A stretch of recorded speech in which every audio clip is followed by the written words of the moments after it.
far as the whoops go, they were brutal. RV, I walked down there. I went on the track twice during qualifying practice, just to take a look at the track. And when I go down there on the track, I can kind of get a sense of what it's, what it's like, what's the grip like, because sometimes up in the booth, and you know how it is, dude, like it's hard to see, you can't see the texture.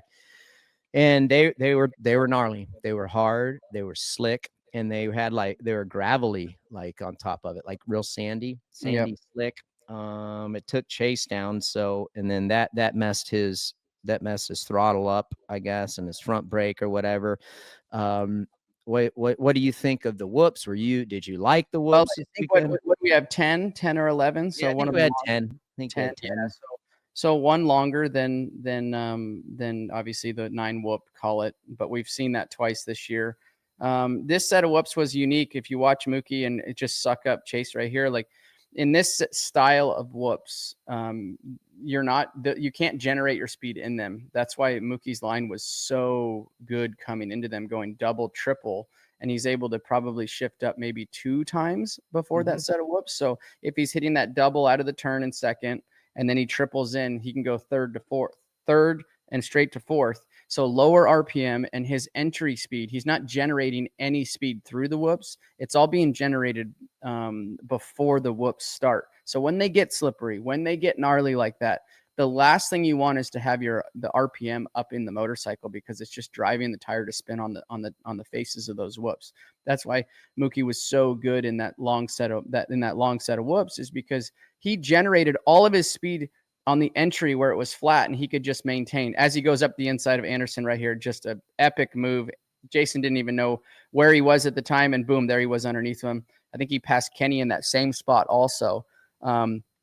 Just based on, as we're watching him, going to pass Kenny here. But yeah, triple, shifts up, generates all that speed. And look, it looks like the whoop's not even tough for him, that section.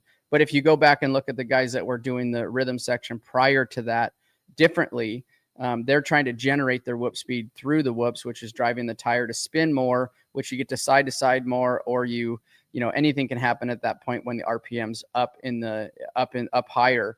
So he just did a phenomenal job as we're watching Chase go down. Chase had nothing for him. Dude, talk about, all right, he's in the lead. And again, I'll go out and say, Mook was going to catch him 100%. Yep. He was catching him. I think he beats him. And okay, go back and play that whoop replay, Aaron, and I watch it closely. He loses his front end, right? There you go. See, his front starts to go. And then the rear starts to go, and then it's all over. Give us your analysis on. So honestly, Ricky, I think Mookie had got into his head. I saw a clip on Instagram where it showed lap times, and I think it was about a second quicker Mookie was than Chase, the one that I had saw.